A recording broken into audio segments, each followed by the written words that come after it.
we're going to talk about some interesting stuff to Google. First, Google up how to learn Python. Yep, right there. First, Python for beginners. Everybody, right now. I'm giving you this tip, this pro tip. Python is the language of InfoSec. It's been decided. I don't know who decided it. I walked out the door knowing Perl like the back of my hand, and that was the very last time I ever used Perl. So learn Python. That's your next assignment. So, all right, a little my history. I graduated from RIT in 2014 with a bachelor's in computer forensics. I was a non-traditional student, or a non-tred, as you all like to call us. I didn't go to college until I was in my 30s. I was a very poor high school student, disinterested in learning in general, pretty smart, mostly self-taught, but not interested in school. In my 30s, I came back, I was very interested in school. So I got a lot more out of it in my 30s. When I left RIT, I went to work for a company called Parsons. They put me through my clearance, so I got a TSSCI with all the bells and whistles, so that was very interesting. And I worked in the DC Beltway area for about 4 years before I went to the commercial side of the business. So while I was in the DC Beltway area, I worked for Parsons, and our project got sold to Lockheed Martin. So I spent time working with Lockheed Martin, and then we got sold to Leidos. So I worked with Leidos for a while. What we were building were a variety of cloud automation tools that eventually became AWS GovCloud. So I ended up working, basically badging over to work for AWS to help build out GovCloud, and then also to help commercial customers adopt. So it was a very interesting time at the birth of cloud. I heard earlier you guys, your admin folks here are running OpenStack. OpenStack was one of the first cloud technologies that we were encountered with during the Icehouse range. I can't remember what the next version of it was, but our job was to migrate people from the Icehouse version up to the most recent at that time, which was a decade ago. So during that time with OpenStack, we learned how to get OpenStack into basically the size of a suitcase. So it was a very interesting program to be part of and watch the evolution of a technology that really was, at the time, cloud was the Wild West, right? So nobody knew how to put guardrails on it. You could do all this interesting stuff with it. Everybody's afraid of it. So now we're a decade on. There's a new Wild West. I'm sure you guys are seeing it with the AI. So anyway, so worked with AWS for a while, did a lot of very interesting cloud work. One of the things that we wanted to be able to do was take large enterprises and help them move to the cloud. So think about Paychex, think about Travelers Insurance, think about the New York Stock Exchange. Moving an enterprise like that into the cloud is a huge undertaking. And so we would work with companies to help them strategize, get funding from all sorts of places, because believe it or not, companies can't actually afford to do some of the upgrades they need to do. And then help them build a plan. What you Googling now? Yeah, there you go. Okay. So just on that regard, cloud computing. Pick a cloud provider, specialize. Pick a secondary cloud provider, know what it is. Pick a third cloud provider and just learn the lingo. There's no point being comprehensive on 3 cloud providers. No employer's ever going to expect it. Pick one that you can do everything you need to do on. Pick a second one just as a backup, because sometimes you don't like their pricing or something like that. Anyway, pro tip, write that down. Anyway, we were helping companies move to the cloud, and one of the nagging things that kept happening to us was, in order to move applications to the cloud, we have to have identity there. And identity predominantly lived on-prem. And that's when I started focusing on, okay, why does this digital identity have to live on-prem? Where is all this sensitive material? So think about cryptography and think about your public and private key pairs of traditional workforce and consumer identity at the time.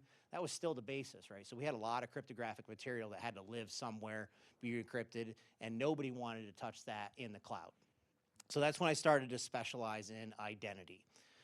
Cut to, 3-4 years on from that, I worked with a company called Okta. I don't know if you all have ever heard of Okta. So at the time, I worked with a company called Auth0. Auth0 is a consumer identity product. Okta is a workforce identity product. Auth0, actually, when they were founded by, with a lot of their workforce from RIT. I remember them recruiting during my time. Anyway, they got bought by Okta for $6.4 billion. So just to give you idea of what kind of money's out there for these SaaS services. So they got purchased, and in the ensuing 2 years, all the old guard kind of shed it off, and that's where I started to focus on fraud. And so what I'm going to talk to you about today is the fraud that we see and the root of the fraud that we see, particularly in digital identity. I'm going to give you some things to research, some ideas to become familiar with. Trust me, I can't tell the whole story in just a short talk like this, so there's a lot that you'll want to Google. So as we go through, if you have questions, please shout them out, and we will get our professional Googler here to Google up, okay? So first, social engineering. How familiar are you with social engineering? Very. In your exercises, when you do your blue teams and your red teams, how many times do you incorporate social engineering? Probably not very much, right? Because there's not a good mitigation for it. Social engineering is the absolute 100% most effective way to hack any company. Most attacks that infiltrate company data don't actually use technical controls. They use social engineering. They trick a user. So some common social engineering attacks that you want to be aware of. The first one is phishing. Does anybody know what phishing is? I'm assuming you all do. Okay. So phishing is basically just attempting to trick a user into entering their username and password into a fraudulent site, and then ideally logging the user into the target service so that they're not detecting the actual attack. That's the ideal scenario. Now, sometimes you'll see phishing attacks that fail at this. So you'll go and you'll log in and it'll fail and it'll show you an error screen. That's not what the attackers want. That increases the probability that they'll get caught, that they'll get reported. So phishing attacks are highly successful because people aren't very perceptive on their devices. And further, if you look at most mobile devices where a lot of this traffic is originating from, the actual URL bar is mostly hidden, right? So to actually verify a URL like we tell everybody to do, oh, look at the domains, it's not easy for users to see that. It's not by default, right? So it's not jumping in your face. So the most effective method for attacking any sort of service, it's going to start at the login box, and it's going to use a social engineering attack, so typically a phishing attack. So to mitigate this attack, I'm going to give you the next thing to Google up, new tab, are passkeys. How many people know what passkeys are? Oh, that's too low. All right, everybody get Googling. So passkeys are a cryptographic tie that link a few very important things. Number one, your user agent. That could be your phone. That could be the mobile native app. The domain, that is the domain you're visiting, and your biometrics, which means that all three of those things must match in order for you to authenticate to that website. So what happens if somebody tries to phish you from going from abc.com to going to abcd.com?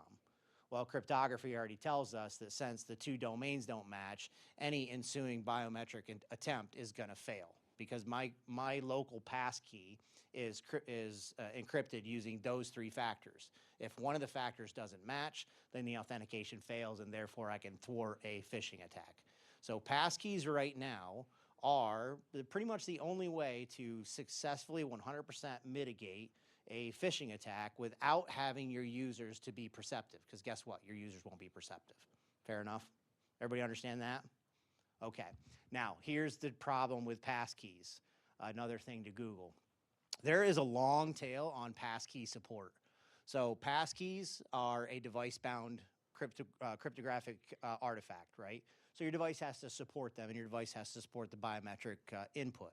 Not all devices do, which means that even if I try to get all of my 100% of my users onto passkeys, well, I can't actually do that because they might show up one day with a device that doesn't support it, and what am I going to do, lock them out?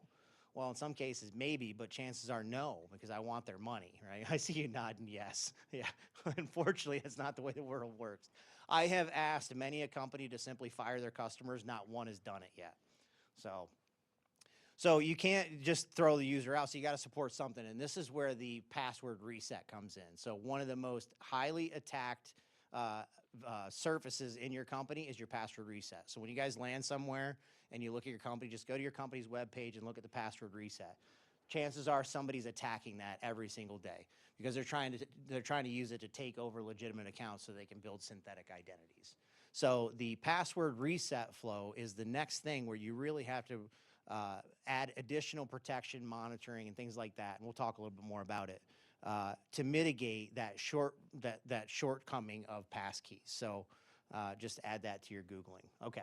So we talked about credential stuffing attacks, or no, we talked about phishing attacks, social engineering attacks, other type of social engineering attacks. Is this, by the way, is this grokking with everybody? Entertaining and enjoyable? Okay. Phone centers.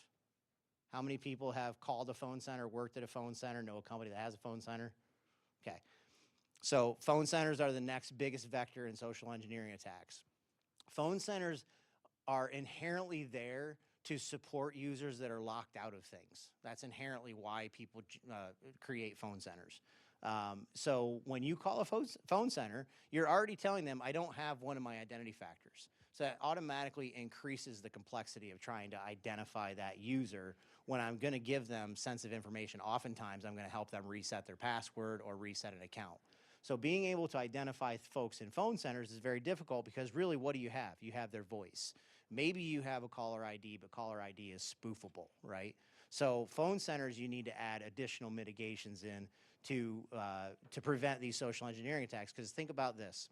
How many of you, quick poll, banking. All right, how many of you bank local? Right, down the street or in the county, something like that. Right, small few. How many of you bank with a big bank, like a Bank of America, a Chase Bank? Okay. How many of you strictly just use Robinhood? No? Venmo? Just use Venmo? My son just uses Venmo. That's all he has. He has no other bank account, it's Venmo. And it works well for him. Okay. So think about those folks that have the big bank accounts with Bank of America, Chase, whatever. Those folks, they have a lot of resources, right? A lot of money. They're rich. So they can go out and they can build defenses, and they know they're already a big target. So they can do things like add enhanced liveness detection or selfie identification, those types of things into their user experiences because they can afford them. But think about the ecosystem of local banks. Most local banks out there don't have an IT system. They don't have a team of engineers or computer scientists or RIT grads to help them. They have a call center, and the call center is quite literally their smartest technical support people. And when they identify people in that call center, they identify them because they recognize their voice, right? So think about that. When you guys are looking at the internet today, what's one of the most prevalent things that you see? Synthetic video of people saying the craziest stuff, the absolute crazy. It's hilarious, right? It's that easy to make synthetic audio, synthetic video, and people are using those to attack call centers. So that call center attack footprint is just getting bigger and bigger with synthetic identity. So we talked about that, all right. Credential stuffing attacks. Credential stuffing attacks is just the old spray and pray method, but it's more complex now and more sophisticated because, so passwords don't actually identify a human, just so you guys are aware. They're something you have, but they're not the remainder of the triad. Are you familiar with something you have, something you are, something you know? Okay, good. Credential stuffing attacks are successful. What they're not necessarily attempting to pop the account that you have. What they're doing is they're trying to find passwords that might be able to work multiple places, and really they're ultimately looking for your financial accounts. So what you'll have is millions and millions of passwords that have been dumped on Pastebin. People have picked them up. They're using bots, and they're going out and they're attacking identity surface, usually login and password recovery flows, attempting to test passwords that they found on the internet across millions and millions of accounts. As soon as they hit one that they have a successful authentication, one of two things might happen. One, they might change the password right away. Sometimes they want to lock them out and they want to keep the original user from using them. That's not as effective for them, though, because people tend to report that. Like if your Facebook account gets taken over, you go to Facebook, you create a secondary account, you try to find all your friends, notify all your friends, hey, my account's taken over. That's not what a bad guy wants. What a bad guy'd rather do is sit in your account for however long and use it to their own good. Maybe they get one or two messages out there that they can push a link to a free Viagra website or whatever they want to push, right?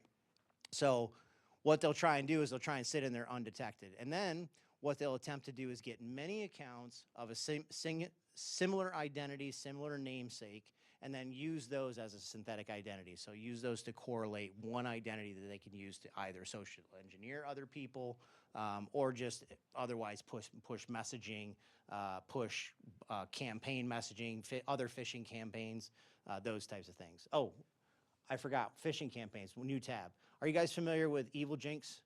EvilGenix? They pronounce them different ways. Okay, it's a dead easy tool. You guys have all taken ethics already, right? Okay. Yeah, all right, that's important. Keep that in mind. They make you take ethics here for a reason. All right, EvilJinx is a dead easy tool to create a duplicate of practically any login form that you'd ever want to create. So if you go to a website, you see their login form and say, hey, I want to phish this password, go to EvilJinx, EvilGenix, I don't know how you pronounce it. It's got a handy little interface. It's super easy. You give it the domain, it spits you out all the HTML, CSS, whatever, makes it look right, and sets you up a database in the back end so that when users enter their password, it hits a database. Yeah. Oh, yeah, and you can pay for a subscription for Pro. So, yeah. Right. Oh, wow, look at, they even have boxes. Look at these guys. So this is some, let me tell you what. People have used their imagination on this platform, and they have gotten really good. Passkeys, though, passkeys thwart this right here. And companies use this for internal stuff. Like when you work for a company, here's another industry kind of piece of tidbit.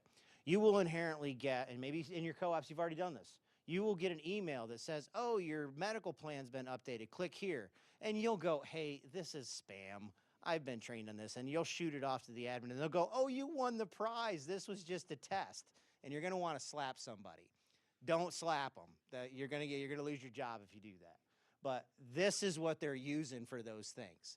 They stand up the EvilJinx Pro, and they use it internally, and they try to phish their own employees. And I think it's incredibly, one, unethical, right? Thanks very much. I'm working for somebody who tries to phish me all day. That's great.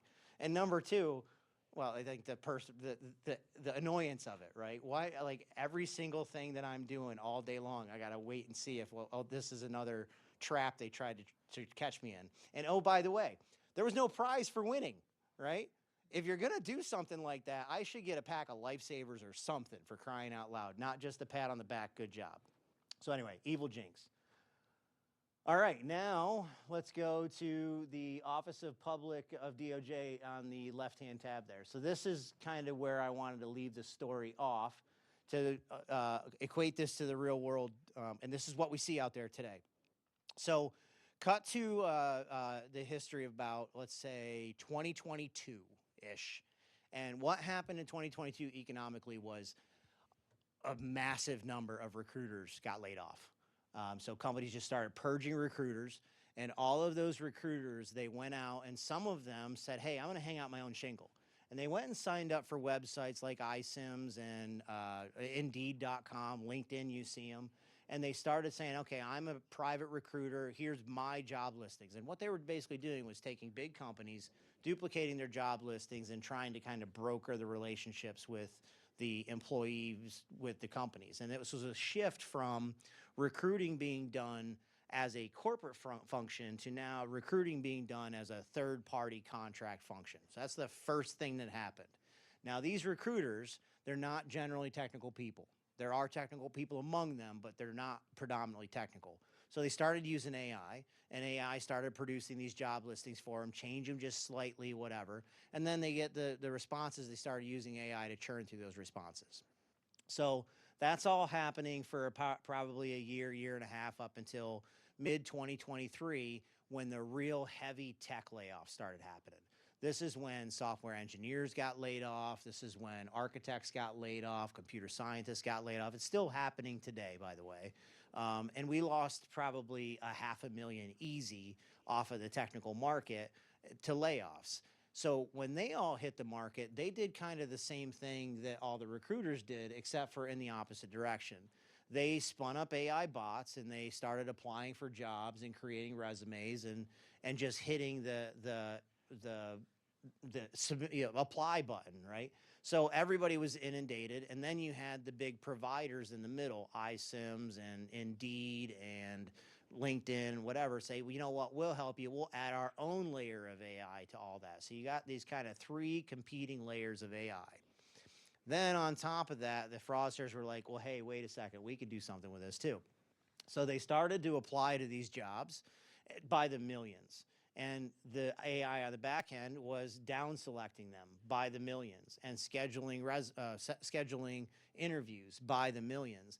And when they'd show up to the interviews, they would know the corporate policies. And some corporate policies say, hey, listen, you can't demand that they turn on their video. You can't demand that they answer in a certain way. And so you had an interviewer that's allowing an interview to happen with audio only, getting weird responses and not allowed to question the weird responses. And those go into a pool of different hiring decisions, and eventually an AI bot gets hired. And there's documented cases of this happening. Now, the first MO of this attack was just to get a paycheck, just get one paycheck and walk away.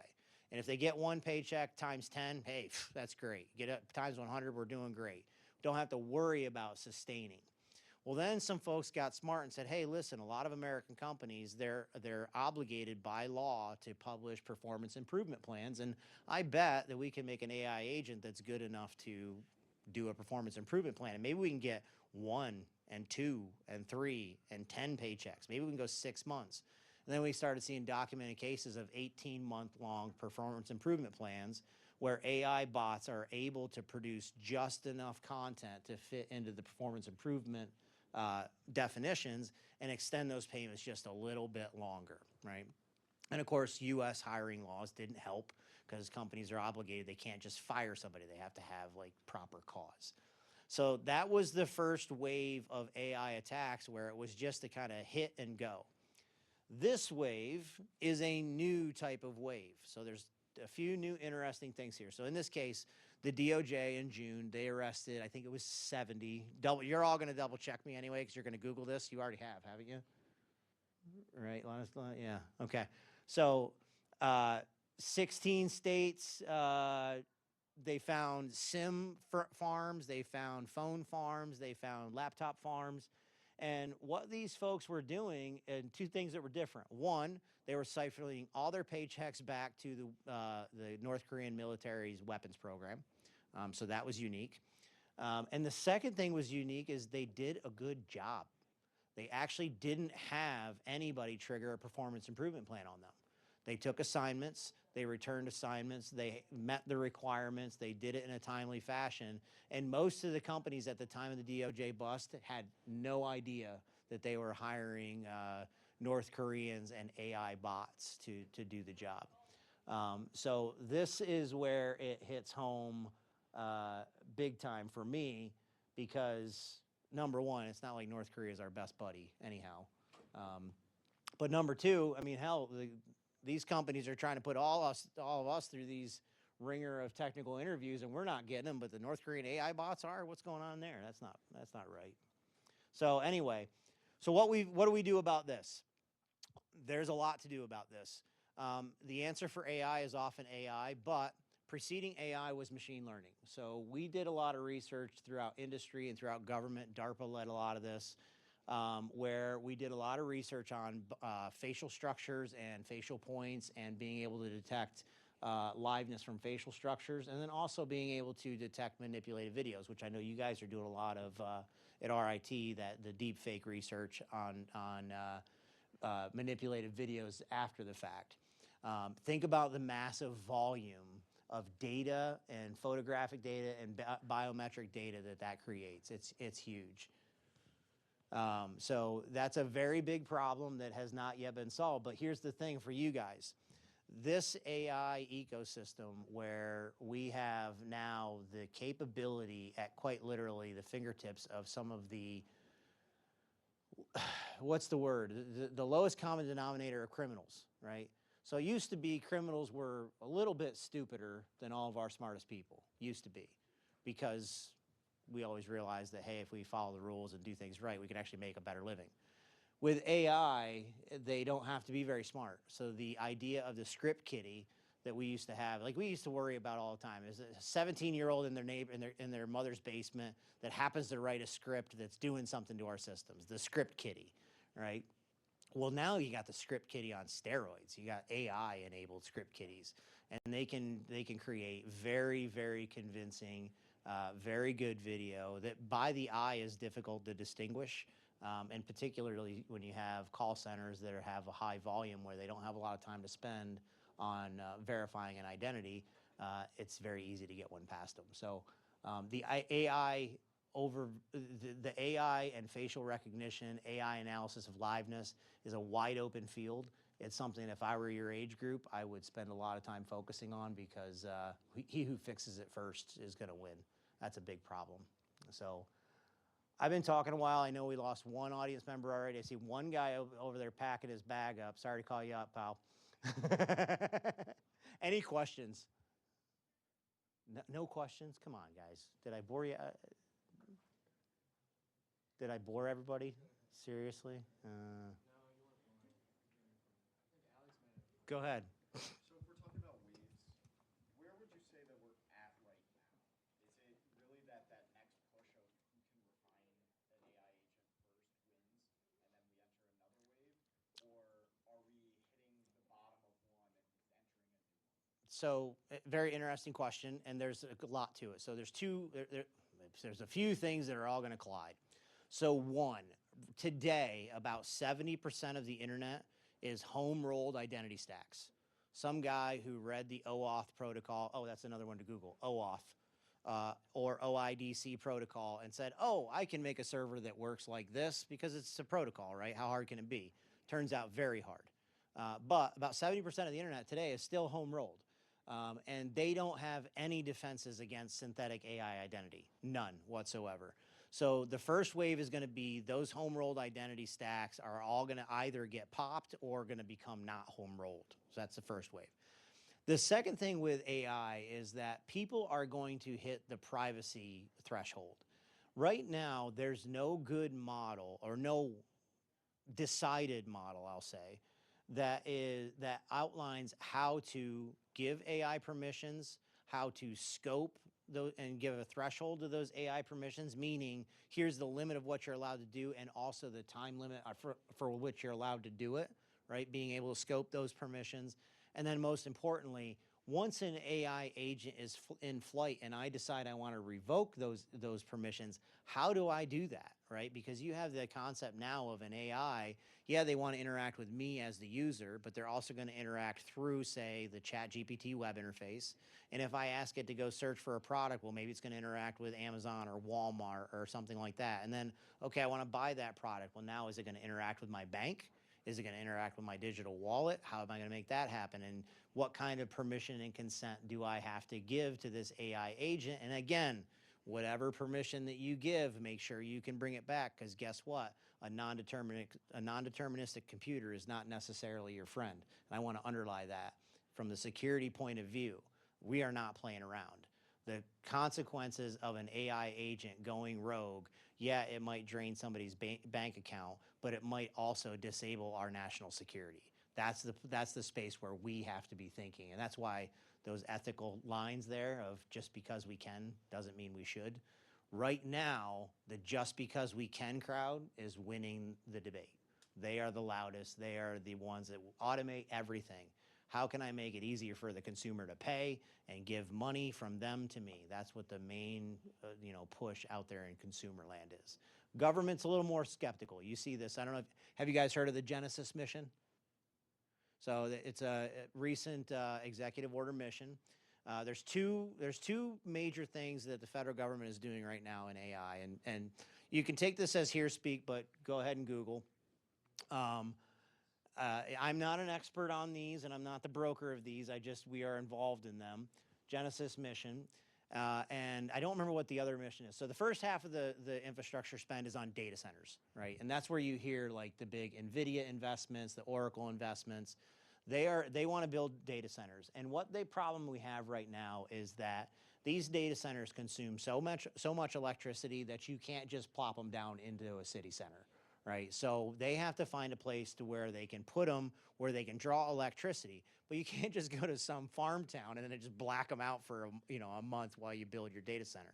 So what they're doing right now is they're going about and they are looking for property on top of the oil and natural gas pockets because they want to basically refine on site and generate their own power, right? So they can be self-sustaining, which is not a terrible idea. But there's other implications, right? You got to build the infrastructure, you got to build the data pipeline, right? So it's not fully solved by any means. So that's one half of it. The other half of it is the Genesis mission, and that is, okay, what do we do with AI to, number one, defend our national security, ensure that if this is weaponized against us, that we have some defense capability, and then number two, how do we unleash the power of AI for our American workforce? Make efficiencies in, say, manufacturing or financial or economic growth, those types of things. So that's what the Genesis mission is. I think personally the tail on the Genesis mission is a lot longer than the tail on the data center mission because I think data centers are finite. You build enough and eventually you kind of can slow down. But with the AI and generating AI products, I think there's a long tail on that. So, and I think identity is the first. Right now in the Genesis mission, they're in the first 40 days. And the first objective is once we figure out, step one, figure out what resources we can bring to bear, right? What compute resources, what mines do we have, et cetera. Second part, figure out what problems we're going to solve. Well, one of the first problems we have to solve is the identity overlay. How do we give consent and how do we revoke consent? So I hope I answered your question.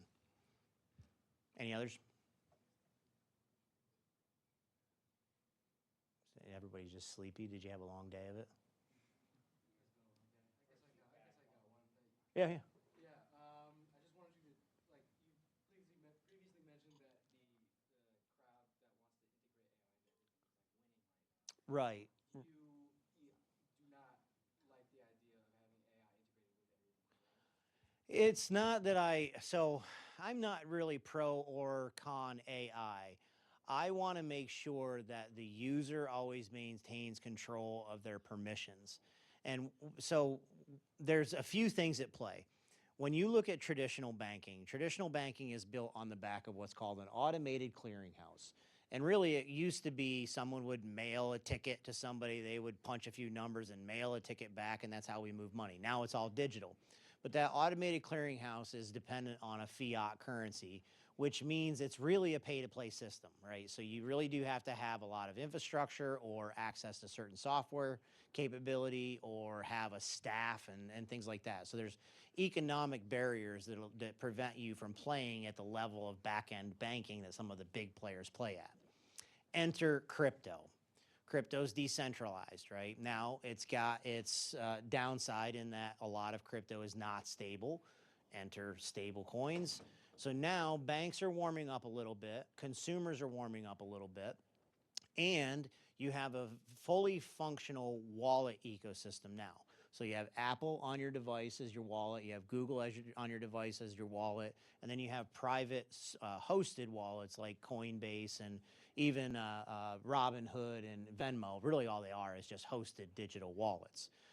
So they're coming in and saying, we now have a way to go from fiat currency, i.e. the coins and cash that you have in your bank account, into crypto, into the digital wallet. Now what do we do with it? So that's one side of the argument right there. And their objective, by the way, the wallet does not make them money just holding coin. The wallet makes them money transacting coin. So what they want you to do is they don't want you to just save it all up and leave it there. They want you moving that. The more that coin moves the market, the more value there is there. So what they're looking for is, okay, where can people spend this coin? Now, recently the Genius Act was, another Google term, the Genius Act. The Genius Act was passed, and this democratized currency, really, and enabled a pathway to a digital crypto coin. And so now the stock market is saying, well, okay, since this is now a legitimate currency, I don't need to go to fiat. Can I buy and trade stocks on the market using my crypto coin? So that's one way we want to integrate. The next side of it is, okay, well, that's good for all the investors, and that's really important for the economy because that will put banks in an entirely different place. The next piece is, okay, well, what about the consumer market, the people who buy televisions and toasters and cans of beer and bags of pretzels? What do we do with them? And that's where the AI comes in. They're realizing people are using AI more like Google, more like a, hey, show me all the things that match this screenshot I found at Amazon, that type of thing, where they want to compare and find and buy consumer products. And so that conversation is where they're going, hey, we want to interact with the digital wallet. Now, the digital wallet is automatable, right? But with the digital wallet, because it's still a currency, you have regulations, you have consent that's required. And the AI generally it doesn't like consent because consent is friction. It pauses everything. It makes everything less autonomous, and AI is trying to drive more autonomous. So you kind of have this balance back and forth where on one side of it, the AI wants to get into that wallet with as little consent, as little friction as possible to let you spend money to loosen up the economy. And believe me, spending is good for the economy. We've got to spend. We can't all just go home and save and everything will be all right. You got to buy, you got to sell, you got to save. So that's kind of the contention that's happening right now. The AI folks that I hear in the room are generally commercial minded. There's very few folks that I notice in the security fields, or at least there are very few people in the conversation that have been shell shocked before. And that's something that you guys will, you all go out in your first gig. Oh, by the way, how many want to be red teamers? Oh, great. I don't have to. Okay, I'm going to burst. Okay, no, that's perfect. So I was about to say, out of all these, maybe one of you will. I saw 2 raise their hands, so good luck, guys. The red team is the short effort. The long effort is responding to what the red team found, and that's where people spend most of their time. So if you're going out to be a red teamer, study like that, but just understand when you get out there, you're actually going to be responding to what they found, because the money isn't actually fixing the problems. So, at any rate, so when you have people like you go out into the industry and you do your first red team report, you're going to have a moment where the pucker factor is going to grow and you're going to go, holy shit.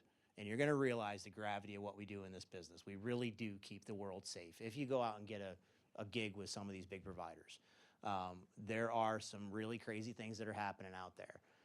And these AI conversations about spending all our money with AI, there's very few people that I know in those conversations that have actually experienced a breach, have actually experienced the gravity of what happens when autonomy goes wrong.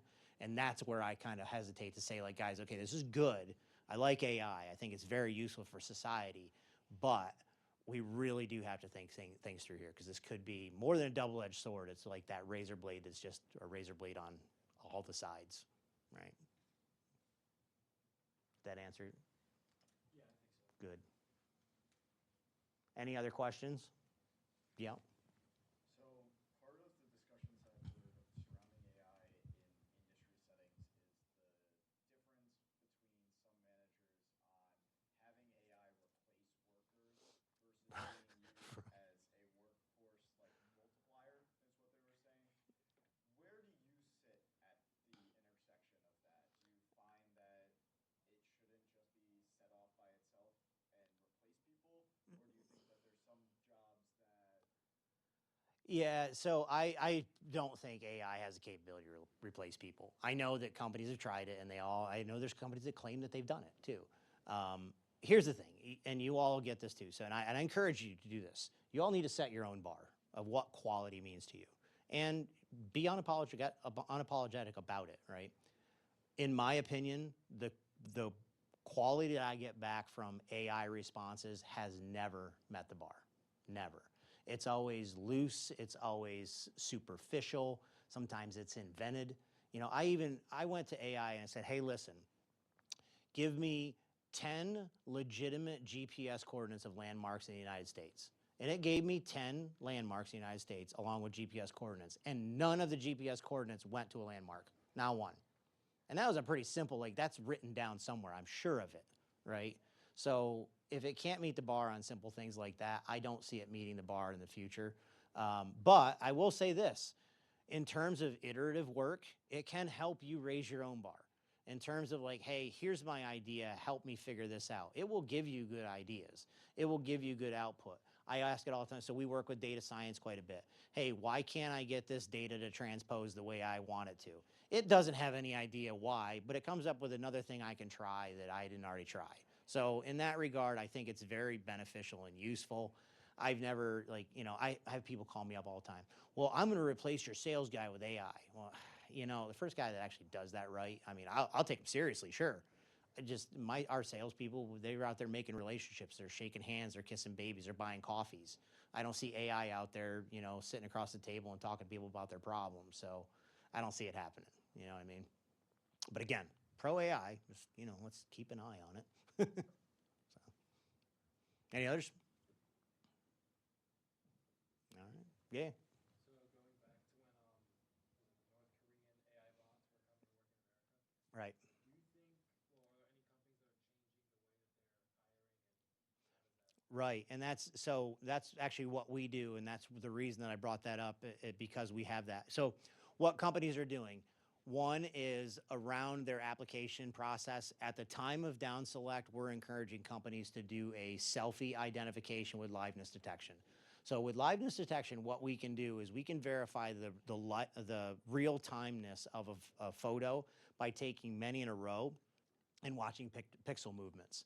AI currently does not get pixel movements right in its video, and so we can detect synthetic identity in that way.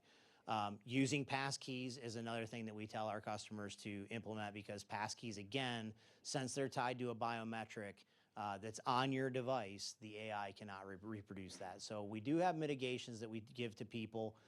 We do work with employment clearinghouses to implement it in their applications. But the problem is this, and it's much like a lot of these other, ecosystems. Not every company subscribes to a third-party service for this. So not every company is using Indeed. Not every company is using iSIM. Some of them stood up their own server, and they're bringing them in through a WordPress form or whatever like that, right? And they don't have any way to add additional assurances there, so they just got to kind of guess it. And, there's these arguments, well, I can just ask it to say, like this one guy, he did a video, and I don't dispute the authenticity of his video, where he knew he had a North Korean guy, at least highly suspected it, and he asked the guy to disparage Dear Leader, and he wouldn't. And he used that as a cue, like, okay, this is a North Korean. He won't say anything bad about Dear Leader.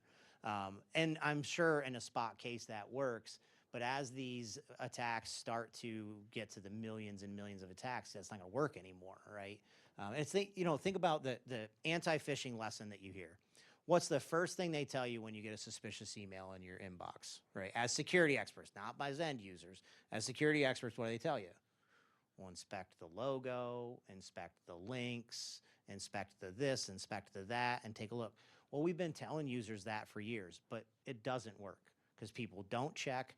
And there's also other cases, like, a lowercase L and an I. They look alike. They're easy to trick people with, and attackers are still using that. Enforce today is one of the easiest attacks. So it's kind of the same thing where if you tell somebody, well, hey, you're going to have 15 interviews today. I want you to pay really close attention to the way the person talks. Well, by the 10th or 11th interview, they're going to be so drowned out with signal that they're not going to be able to, right? It's the same overwhelming of data. So we gotta have technical controls that can weed those out, and then personal interaction on those edge cases is what we try to do for that. Yeah.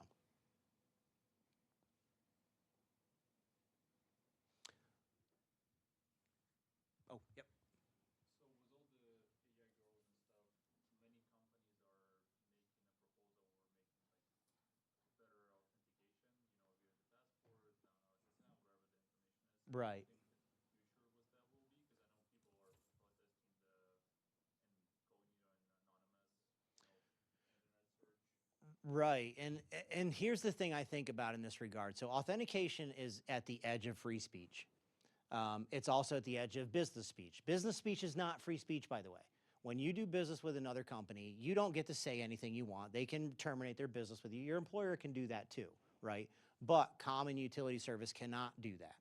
So if you want to think about your right to free speech, it really depends on your access to these platforms. And as such, providers are realizing that they need to take the protection of that much more seriously. And so they are, like you're saying, they're being proactive and they're adding additional verifications. Now, There still is pushback and trust on things like passkeys. Passkeys, a lot of people think, well, that biometric data is going to get sent off to the internet. In some passkey scenarios where you have a synchronized passkey, that can happen, but predominantly passkeys are actually a local device. So the first thing you have to do, and these companies that care about this are doing this. You see messaging campaigns that say, switch to a passkey, here's what it is, right? So what they're trying to do is attach that three-way cryptographic credential to their relationship with you. That makes you unphishable. And that is a very good way to protect against AI bots. Now you have the next layer. Some businesses, they require a lot of information from you, right? So think about you're buying an insurance policy or you're going to the doctor's office. Has anybody done a digital check-in in a doctor's office? Right? The amount of information that they have you transmit every single time. You just gave it to them last week, you show up, they give it to them again. Now what these guys are going to do is, yeah, they're going to protect your authenticated session with the passkey. That's the passkey to get a token.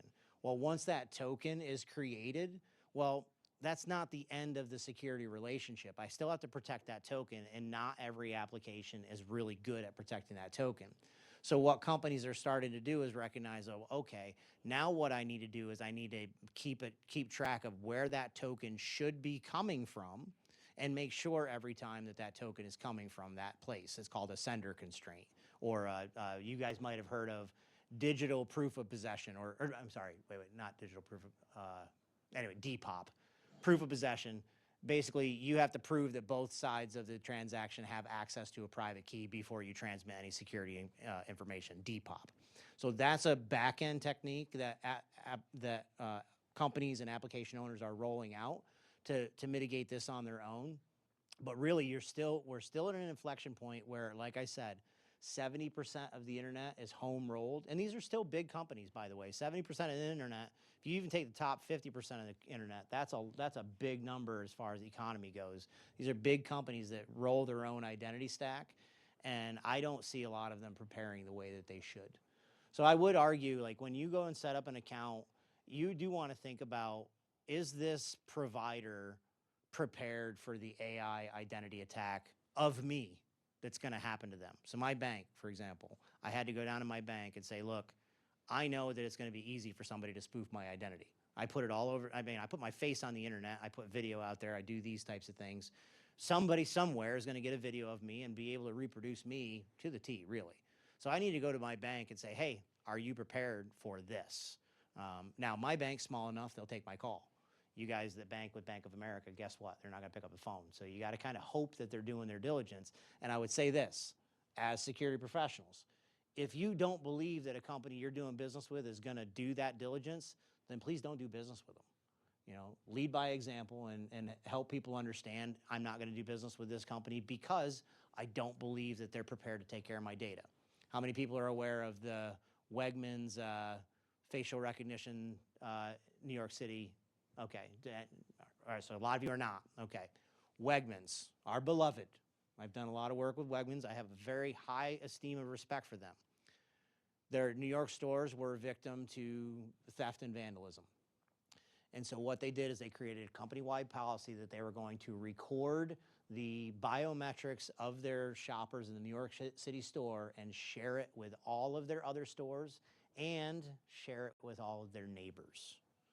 So that means that if you walked into a New York City Wegmans and then came home here to Rochester, there's a possibility that they could know about your trip to New York. And further, there's a possibility that they could deny you service based on that trip. Further, there's a case that their neighbor could deny you service based on your trip to Wegmans, whether you did anything or not, or whether you had due process. So in that scenario, I acted with my wallet and I told people in my network group, I'm not going to shop at Wegmans anymore. And I told Wegmans too, on every public channel I could tell them, because you're violating the privacy of your customers and you're not notifying them and you're giving them no meaningful way to opt out whatsoever, right? And that's important. You guys control your data, and the people you protect, the people you advise, they want to control their data too. So I voted with my wallet. I'm not going to go to Wegmans anymore. Is that annoying? Yes, it's fucking annoying. I love that store. But you got to do what you got to do sometimes. It's tough, right? So That was a little bit closer to my question, because I Right. hospitals, I don't know, like some government Right. websites and stuff. But if it comes to like YouTube or some e-commerce, you know what I'm saying? Stuff like that, Right. And sometimes someone can stay more private. right, and that's where you have the dissonance and the idea that people that are being deplatformed need a way to get onto the platform. And that's really where this idea of the decentralized identity comes in. You know, you have a lot of folks that say, well, shouldn't my driver's license just be my credit card? Well, that's fine as long as you want the DMV in charge of whether or not you're able to spend money, right? So certain times you have to decouple that identity and say, you know, a Gmail address, for example. We know in the identity business, it's a very low friction way to allow you to log in. However, it's a very low grade identity. You could have 10 Gmail addresses. I assume you all have multiple Gmail addresses. I do, right? So can I really say that Bob at Gmail and Bob.Smith at Gmail and Bob.SmithJ at Gmail are the same people or different people? No, not really. Can Google tell? Maybe. Are they going to tell me? No. So yeah, there's a different grade of identity. And really for the purpose, and I support this, you should be able to have some anonymity out there on the internet, which is why, like, conversely with the conversation on the crypto coins and the stable coin. Well, a lot of the stable coin proponents, they say, oh, well, get rid of these anonymous coins because they're unstable. Well, wait a second. Yes, they're a little less stable, but to some people, anonymity is the absolute most critical thing about their spending. So I don't want to go out and destroy, unstable coins because they have a use. But I do want people to know, are you dealing with a stable coin or an unstable coin, right? People need to know at the face what they're dealing with. So that's kind of what guides my thought on that. And the other thing I tell customers, and we have a social authentication. So you probably all see this. Log in with YouTube, log in with Google, log in with Facebook. It's out there. You click the button. If you're on your phone, it opens the application. Actually, Facebook supports the most authentications of anyone on the planet. So Facebook, I know, surprised me too. So log in with Facebook. When I log in with Facebook, what I'm actually doing is I'm making a three-way trust between myself, Facebook, and whatever this entity was that asked me to log in. Facebook is going to send them a user profile. You get some control over what that user profile is going to have in it. So exercise those controls. Now, on the customer side, that's not very good for them because they don't get to know who you really are, right? And you can restrict that data. So what they then have to do is resort to progressive profiling, adding some sort of valid identity after the fact, after they create a cryptographic identity of your social identity. So that's the concept where you might use your driver's license to associate your face with a particular Facebook account, but you won't do that with your anonymous account. You keep that one without a driver's license. And I think, we need to support that for the exact reason of, freedom of speech, freedom of access to platforms. You see, like, I know you all grew up in an era that is entirely different than mine. So quite literally, we got the internet on a disc at my house in the mail, okay? And you couldn't make a phone call while anybody was on the internet. And if you did, all hell broke loose and nothing worked. The phone stopped working, everything stopped working. Cut to you guys, I don't know if you had a pre-cell phone era at your age. I'm not certain. I don't think you did, right? So it's part of your life. It's not part of mine. It's a matter of fact, when I go to someplace in person and they say, oh, go online and do this, it's an affront to my sensibilities. Why would you tell me to go online when I'm standing right here? But your generation is different. You're already online. They didn't have to tell you. You're holding up your phone with the QR code and they're ready to serve you because you guys adopted the technology and gave them that information. And my son, he's 20 now. He does it as without even thinking. He's got 100 different apps, signs up, deletes the app from his phone and thinks that means that they forgot him, right? Well, guess what? When you delete that app, they don't forget you, right? So you got to go and make yourself forgotten. So yeah, when you have that login with these identities, those identities become so disposable, they're worthless to the businesses, but businesses still want to let you use them because it's super low friction, right? And remember this too, business as a principle, quick economics class. If I had my druthers, I would rather meet you anonymous on the street, you give me 20 bucks, me give you the thing, we walk away, we never see each other again. I would rather not learn your name. That's too expensive, takes too much time. The digital era and the need to be able to recur business is what caused companies to start having to collect information. And even when they started to collect information, they did not validate that information.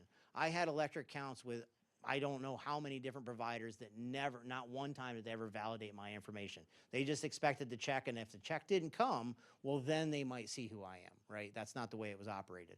So when digital identity overlaid over top of this, it was a real inconvenience, and it was an immediate cost center to all these companies, and they basically took the cheapest way out, every single one of them. And a lot of the cheapest way out was, oh, well, we have developers, let's build it ourselves. And so that's how we got to the state where we're at, where digital identity was an afterthought. And that's really where my generation is like, if I walked into a business, they were happy I was there. They would never ask me to go to an online experience because I'm there. That was gold, right? Having the customer in proximity. Well, now that's not gold anymore. Your generation and the younger ones coming up behind you, they expect the more passive experience where I don't actually have to interact with somebody. I can do it here, and the person over there gets a notification, and they know what to do, and everybody just kind of falls into place like robots because the technology did it all for us. That's not natural to my generation, so it's a lot different, and we treat our privacy a lot differently. So I want you guys to take that point of view and kind of push it to the next generation, because believe me, I know you're accustomed to it. The data that you got spread all over the globe, we got to start reeling it in. So hopefully that answered your question. I know I rambled a little on that one. Any others? What have you been Googling? Anything good over there? I don't know. No? No. Okay. All right. Well, we can wrap it up. Did we do an hour? Yeah, we're great. Okay. All right. All right, last chance. Any questions? Oh, you got one. What was RIT a decade ago? A little smaller. This building wasn't here. RIT a decade ago was interesting because we were in the hotbed. So all the security OGs were here and RPI. That was the rivalry. That's where everybody was. And if you held a cyber event here or at RPI, you could attract any audience you want. And we had people, showing up that were great. We had Steve Wozniak show up to one of our ISTS. We had great audiences, and it was the beginning of the gamification, right? The cyber competitions, that was really just starting, and we were starting to see like the response we got from colleges and from people that were hosting those. So that was the beginning of that. I think they started a win streak right around that time where RIT was winning them, back to back. The professors were less focused on research, more focused on practical teaching. We were trying to entice all the three-letter agencies to come in and give us money at the time, so they were always trying to get you into these, I don't know how are they still pushing security clearances for you all? No? Oh, okay. All right, start rattling some cages. When I was here, the professors were like, do you want a clearance? And I'd say, yes. Okay, we're going to find you one. And this next 4 years is going to be about us figuring out where that clearance is going to come from. And they got my sponsor day one after graduation, and 6 months later, I had my clearance. So if it's a path that you want, do not let it go unknown that you want to get your clearance, because we need people that are smart like you all, that have the security mindset in those cleared fields, because it's not happening at the rate it needs to happen. Yeah, they pushed clearances quite a bit more. Trying to think of what else. Still a lot of snow, colder than hell. Yeah. But fun time generally. I liked it. I come back. So, how's it going for you all? Good? Good? You happy with your decision so far? Yeah? Right. This is the only investment that I've ever made in my life that I have not bitched about to my wife. Now, I have complained about every single one of them. I buy a golf club, and 3 weeks later, I hate it. I'm so angry about it. This is one of those investments that's never happened. I'm very happy that I made it. I'm happy that I paid attention. You're getting gold here. So one of the things that when I came here, Bill Stackpole, he just retired. You all know Bill? Or is he retired yet?